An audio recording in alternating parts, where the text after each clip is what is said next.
Graceful amber window. Hi, welcome to Once Upon a Stitch Nook, and we are here for another round of fiber art related Reddit stories. This has been quite a series for a while where I read off some stories I found on Reddit, I share my thoughts, and then you share your thoughts in the comments, and we have a fun time. So it's just a nice little thing I enjoy around on the internet, and so kind of a great background noise, I think, when you're working on your own uh, work to hopefully be happy you're not in such drama as these people often find themselves in. So let's start with our first story. It's from r slash knitting, and it was 2 months ago. And the title reads, I love knitting, but I hate how my partner treats it like disposable clutter. Okay, here we go. I know this sounds small, but I need to vent because I feel ridiculous for being this upset. Knitting is my quiet self care. I meal prep and cook to decompress, and knitting is what I do when I finally sit down and my brain needs a break from problem solving. Right now, I'm working on a simple top down raglan in basic stockinette, a worsted weight wool blend from my stash. It is literally just a calm, steady project I pick up for 20 minutes when I have a moment. My partner keeps treating my whip like trash that needs to be cleared away. If I leave it on the couch arm with my needles in, he will scoop it up and drop it into a random bag, shove it under a pillow, or set it on the kitchen counter next to whatever he is doing. When I go to knit and my working yarn has been pulled through stitches, my stitch markers are missing, and I have to spend my limited downtime untangling things and checking if I accidentally increased somewhere. I've asked nicely so many times. Please do not move it, or if you must, put it in the project bag right next to it. He says I'm being picky and that the living room should not look like a craft store. I do not even spread out. No piles, no project, one bag. Yet somehow the presence of knitting seems to annoy him. How do you handle sharing space with someone who does not respect your whip? I'm trying to stay kind, but I'm tired of feeling like my hobby is an inconvenience that needs to be hidden. I know this sounds small, and it looks like she reposted like pasted this twice or something. Um, yes, so they just have this twice in the same post. So uh, this is always baffling to me. Without any more response from him, just that he thinks it's messy and makes the place look like a craft store. It does seem something about the craft itself is irritating to him. We've had people before who don't like their partner crocheting or knitting while spending time with them, that they say, hey, stop that when we're spending time together, or you're not paying attention to the movie, can you not take it everywhere? But this is just like the very presence of the knitting, not that when she's doing it. No comments about when she's doing it. I don't know what this could be related to. I don't know what he associates it as, and his mode of cleaning it doesn't seem very effective. The part where at least he shoves it under a pillow or he puts it on the counter next to what he is doing, he really seems to be trying to draw a lot of attention to it. And yes, she is using this as a way to decompress, which so many people do. And like this project is a perfect example of what I like to use when I don't want to be problem solving, when I need to clear my headspace before going into another task. I'm constantly picking up my work in between doing tasks because it helps calm my mind. And this is true for many neurodivergent people or people who have had certain sort of tics, or when they would go for, a cigarette in the past to calm them down, they have found knitting to replace that, things like that. This is very common and a very useful tool um, that people use. And yes, it becomes very frustrating that when she takes her 20 minutes to sit down, she has to carefully, painstakingly use more mental energy to fix the mistakes he's untorn. I'm like, I can't imagine that. And anyone in my life is very considerate of my work, very careful not to undo it, knowing that that took me hours to get to the point I'm at, especially knitting, which everything is held on by live stitches. Opposed to crochet, you have to really pull at the yarn to undo it, but knitting can truly become quite undone to where you have to completely start over. Um, if it's pretty bad. So this is really, really inconsiderate. Let's see what people say or if they have any suggestions, because I'm not sure how I would try to address it further. It looks like you have a much bigger problem than the whip storage. If your partner ignores your wishes so easily and pointedly, while being aware that knitting is your mental health self-care, maybe you need a long, deep look at your relationship. If the guy steamrolls over you in one aspect, more often than not, he does the same in other aspects of your life as well. We just we just get so used to it that we stop noticing it. That's very true, but it is also such a typical Reddit response. But yes, um, uh-oh, I tapped something I shouldn't have. Someone else says, does your partner disrespect you in other ways? Is this a pattern? Someone responds to that saying, this is a good question. Yes. Someone else says, my ex-husband used to threaten to throw my yarn in the trash. Yes, there were other disrespectful issues at play. My current husband now embraces the healthy things that make me happy. Indeed. Yeah, so I wonder if he is overall being irritable with her and it's being expressed in this way and maybe among other things. But since this is when she kind of calms down and refocuses herself, where maybe the rest of life might be a little chaotic, who knows? This is where she's noticing it. Or today she just really wanted to vent because this was something that just really started to bug her, where she can kind of tolerate the other things. I feel sorry for this. This is very unfortunate. And yeah, I think she said her husband. She says partner. She keeps saying partner. If it is her husband, that is really unfortunate to be tied to someone who treats you that way. But let's move on to our next story. This is from Am I the A-hole? Am I the A-hole for giving somebody knitted blanket with mistakes for their birthday? I knitted this blanket for my friend's birthday. It took me 3 weeks since I'm new at knitting. There were some mistakes, such as dropped stitches, but I worked really hard and it has quite intricate stitching. My boyfriend said I should just buy the friend a blanket because knowing them, they would freak out about the imperfection, but I sent it anyways. So my boyfriend was right and they didn't appreciate the gift. I'm embarrassed now and mortified to give my knitted gifts out. Am I the a-hole? Okay, so this is interesting. Basically, you kind of knew going in that this might not be received well. So I will say that um you had to go in somewhat prepared that this could be the response since they have a deal of imperfection. And in the case of knitting, because I remember a story a bit similar to this with a crochet blanket, it was a requested crochet blanket that was quite complicated with color work and things.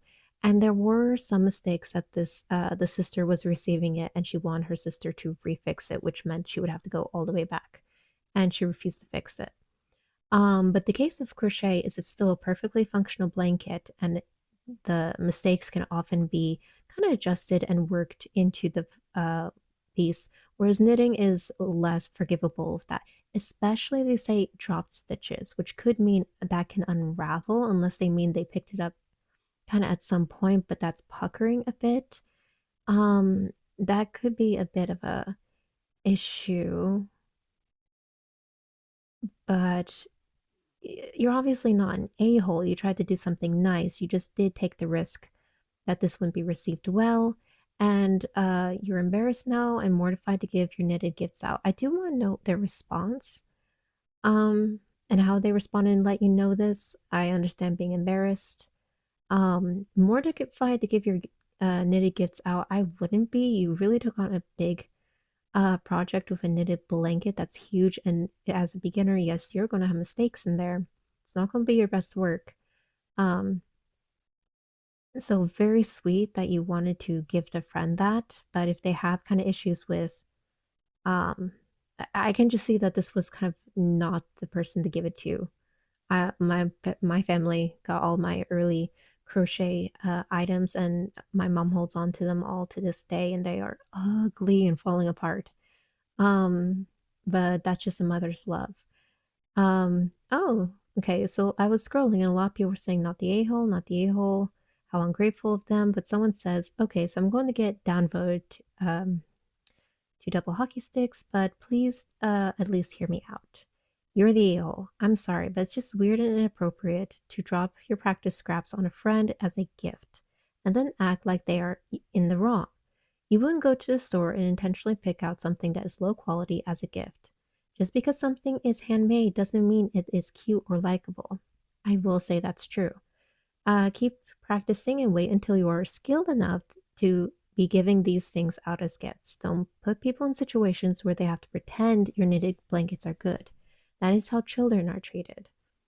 You are being incredibly sensitive about the issue when you are the one who messed up. I honestly believe that your boyfriend suggested another gift.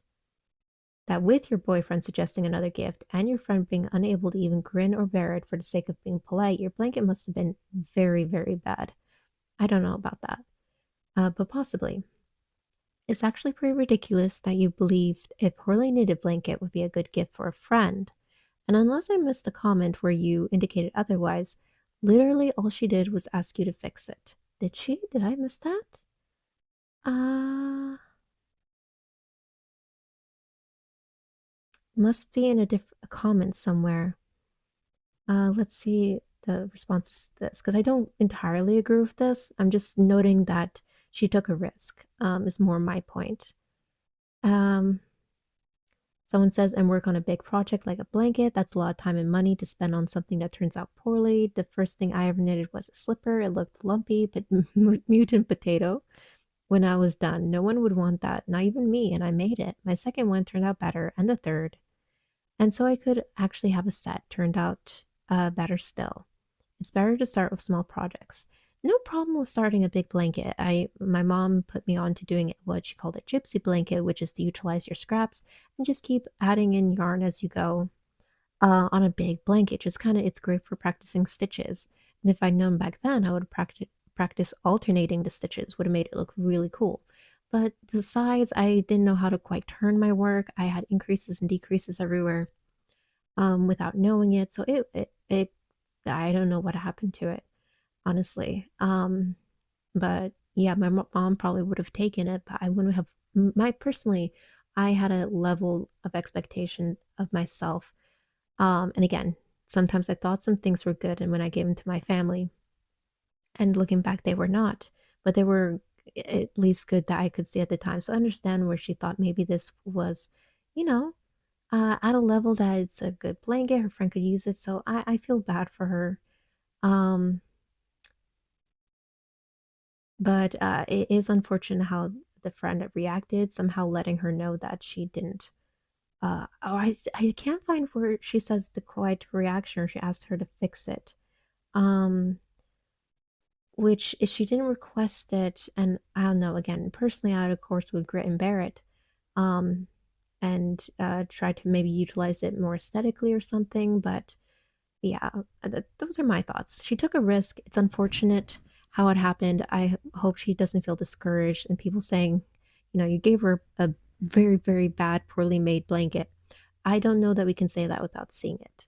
Um, so I'm going to leave that there. Let's move on to the next one. So, another Am I the A-hole? Oh, another blanket.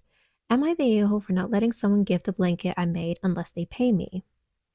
I learned how to crochet in 2020 and have been consistently making projects and learning new techniques since then. I wouldn't call myself an expert. There are certainly many people who are way more talented than me, but I can definitely make some nice looking things. My favorite things to make are blankets. A cousin of mine had a baby a few weeks ago, and we've all been super excited about her. I was particularly excited since this was the first baby in the family since I learned how to crochet. So I made her a blanket, a hat, and booties. I'm close to this cousin, and even though I'm not technically the baby's aunt, she's been calling me auntie to her daughter and introduced me as such. Oh, very sweet.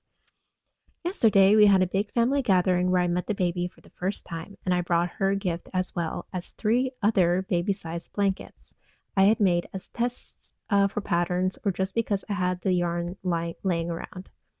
I told my cousin that if she wanted any of those, in addition to the ones I made, she was welcome to take them. I hadn't made them specifically for the baby. Again, they were basically testers, but they'd still work fine.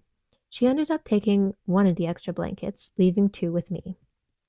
Another cousin mentioned that she was going to a baby shower next week and she wanted to take one of the blankets to gift her friend.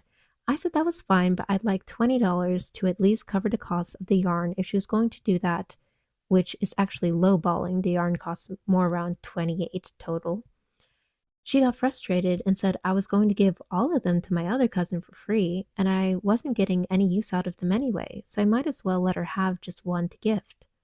I said I was happy to give them away for free when I thought they were going to my niece, in quotation marks, but I don't know this friend.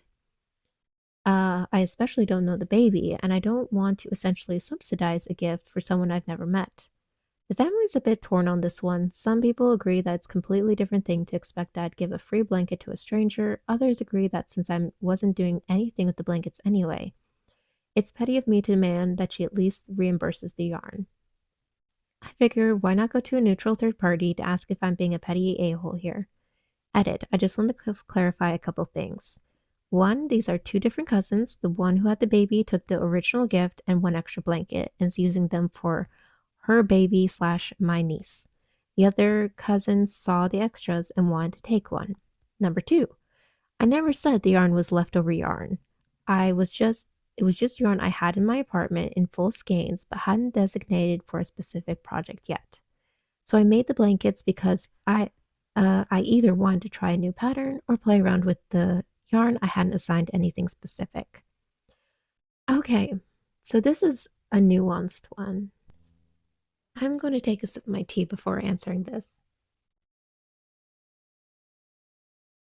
I hope that didn't get caught on the mic. Um, so this one I'm reading a bit differently because thankfully she provided quite a bit of context for this kind of the dynamics and the context behind the blankets. So I want to bring attention to where she talked about the blankets. Where was it? She hadn't made them specific for the baby. They were extras. And they were basically testers, but they still work fine, is what she said. And she did say because I had the yarn laying around. Now she clarifies that she didn't mean that they are, just scraps and poor yarn. Just it's like people were probably trying to minimize the quality of the blanket. I'm guessing. So she does clarify that they were full skeins and maybe yarn she's picked out special. She liked the colors. We've all been there. Um, I can just see that wording probably led to them thinking they were scraps. Which again, nothing wrong with scraps. They're lovely and can be utilized, and that's wonderful. But she is giving the indication that these were just kind of things she wanted to make to test out, but she didn't have a use for them. They're baby-sized blankets, and she was willing to give them all away for her niece. So that's kind of the context of the blankets. And yes, it is a bit of a different thing, but in the context where the cousin just saw that, and again, this is kind of established with family and friends when you're, excuse me, there is a thing about establishing the value of your work when you start doing any kind of skill or handicraft or thing like that. So in the case of crochet or knit, I find as soon as you start like gifting things for free, other people will expect either follow-up gifts for free that they can make requests for free, or that, oh, but you gave so and so this for their birthday, I want this, and it sets a precedence. There was this one story where we heard a lady who had a rule that everyone gets one thing for free, and then after that she'll start charging for the yarn or something. It was like that. So I was like, that's a nice way to manage the family dynamics. So this is a family setting, and I would just kind of explain to I'm just noting that she has set a precedence in front of family that her work was, it can either be seen as kind of the value of the work or just that how relation to the work, that she is willing and ready to just kind of give it all away, that she doesn't need it. She was perfectly ready to walk away without any blankets and without any pay. So in that context, myself, even though, yes, maybe I'm not as close to this cousin, it is a little weird that you want my blanket to give to someone else. Maybe that's a little weird. Personally, I wouldn't mind, but that's me. But considering the context of both the blankets, the setting, and that they just saw that, and I'm now going to make things weird with this other cousin, um, it's not a bad request. That's is kind of cheap for yarn to request that she just cover that. That's fine. I don't think she did anything wrong by doing that. But I, I just think that it is um going to cause this tension. Um, and unfortunately has again you've set a precedence for your work to be seen as not so valuable that you're now charging $20 for a baby blanket, which you could get 10 or $15 of a beautiful baby blanket at Marshalls or something. um and that's just the yarn we're talking, but again she was willing to give it all for free, so you're showing that, and so it is giving this preference to this other cousin in front of this other cousin, so you're also making a kind of a statement about your relationship. And yes, it's going towards someone she doesn't know, but still, she's the one requesting it, thinking and could tell them, oh, yeah, my cousin makes these. Hopefully, if she's a nice cousin, she would make a note of that, and not try, just taking the glory. But I'm just going to quickly scroll because I've been yapping. Not the a-hole knitter here. Draw your boundaries. Now people have no idea how expensive yarn is and how much time goes into these things and etc. That's true. Not the a-hole. You should be paid for your materials and time if your cousin wants to take your work and gift it to someone else. She sounds quite entitled. Which, yes, I do get a little bit of a vibe that this cousin is entitled. That because again, if then I then put myself in the shoes of this other cousin, say, hey, I'm going to a baby shower next week. Perfect opportunity. Do you mind if I take one of those blankets that you were just about to give away? And she's like, oh yeah, but could you cover 20 for the cost? I might be a little like, oh, okay, well, okay. Fair enough. It's a handmade blanket. Yeah, and I might be it again would feel a little weird, but I of course would pay. And thinking, yeah, I'm requesting this. Here you were. It's definitely different than a gift. Since I'm requesting it, I should be prepared to pay for it. Again, me understanding handicraft, fiber art, and I would try not to make things weird. But then if she comes back with, well, you were just giving them away anyway, I would ask her maybe to clarify why it's different and then saying there is some difference here. Okay, I see where you're coming from. That's where I would probably be with the as a cousin. Um oh, I love this. Someone else says, as a fellow crocheter, or hooker if you want to giggle, they say, be very careful about the precedent you establish with friends and family. Bingo. People will unfortunately take your generosity for granted and not appreciate the time and skill it takes to create beautiful handmade pieces.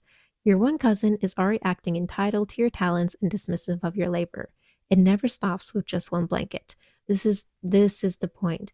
So you're not an a-hole, but that you unfortunately just now have this tension in the family.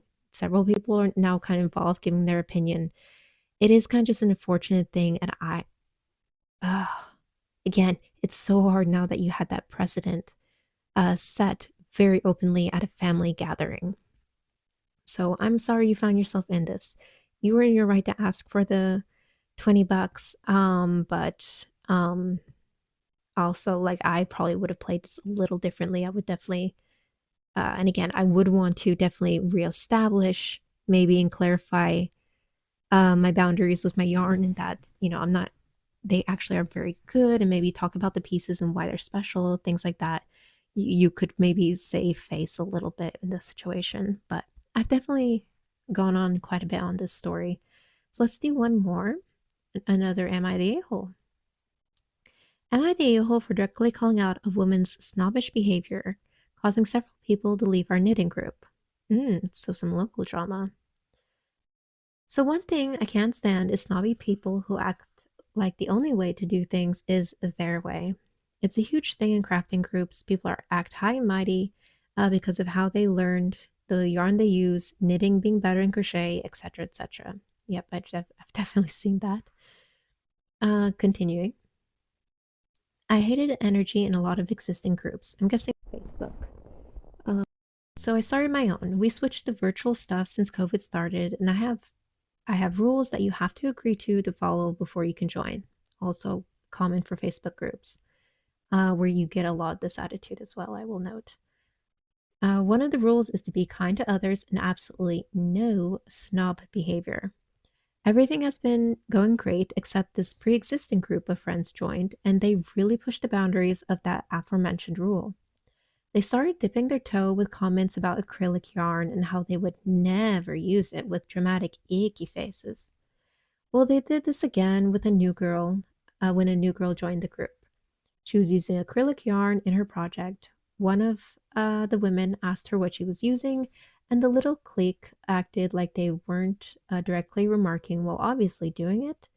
This is kind of hard to explain, but if you've ever had to deal with mean girls, you know what I'm talking about.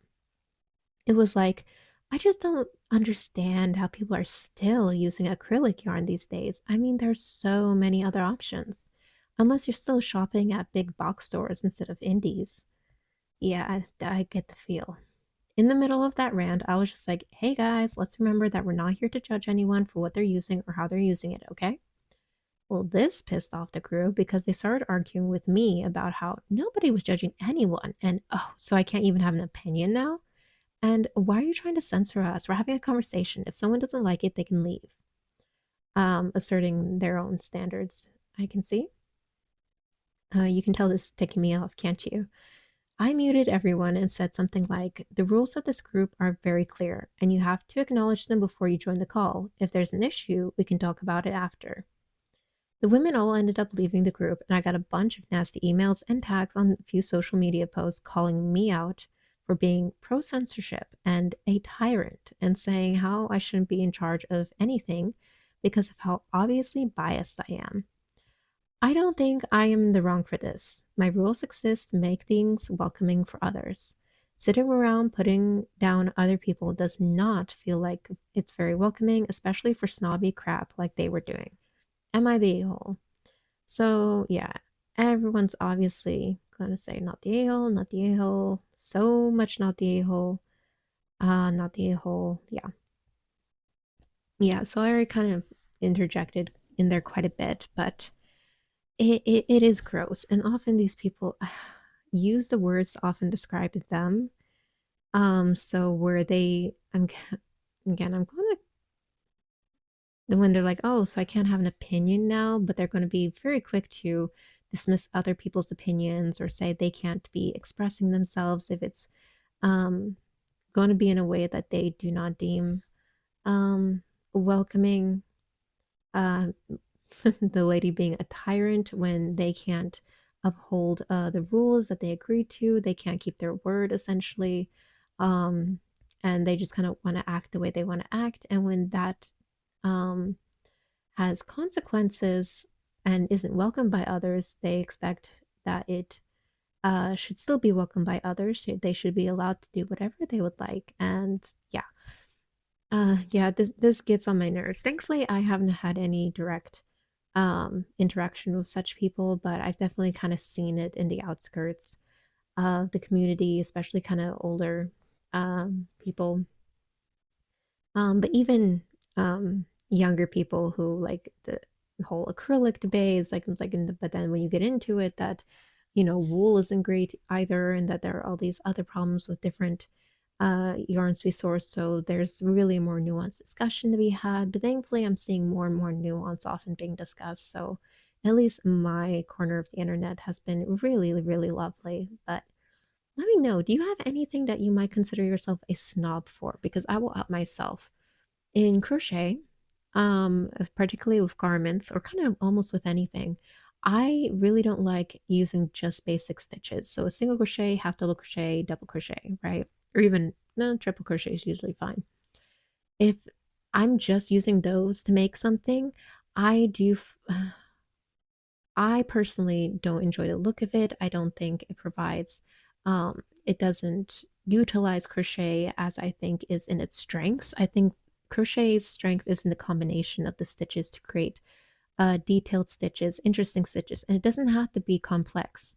Just putting in an interesting stitch here or there, kind of throughout the work. Like I have this one pattern coming out that's mostly half double crochets and then what I'm calling an X stitch. The X stitch is the only one you would kind of have to learn, but it's just utilizing the aforementioned stitches. and it just gives it an interesting, lacy, good flowy look. And so that's kind of a bit of something I might consider snobbish for myself, but I will never call out someone for using basic stitches, even if they've been doing it for years. If they like the look, if they just kind of like doing something that's quick and easy, they don't have to think about. It's kind of like doing something in stockinette, and it's like, why don't you use cables, lace? You know, knitting is more than just stockinette net. Of course it is, but not everyone has to utilize it in that way. So that's just something I think is fun to be self-aware about and make sure that you don't put that onto other people. But I like knowing that I have that, acknowledging that. And so for anyone who's trying to like get a little more comfortable with making more interesting looks, but not finding them, not being intimidated by them is kind of what I try to introduce into a lot of my patterns. Is something that can look a little more elevated, but not too complicated to achieve. So hopefully I do that. I do have a few that I was like, that this is going to take a little more work. I am going to try to make it as simple as possible. You're going to have a bunch of photos. You're going to have a video for it. You can ask me any questions. I will do a one-on-one video breakdown with you if you need. So yeah, so that's just where I'm at. Let me know which of these stories you found most interesting and which person within the stories you find the biggest offender. Was it the husband? Was it the friend receiving the blanket? Was it the ladies in the group? Or was it um, maybe the cousin at the family gathering that asked for the blanket? Was she being too entitled? Let me know.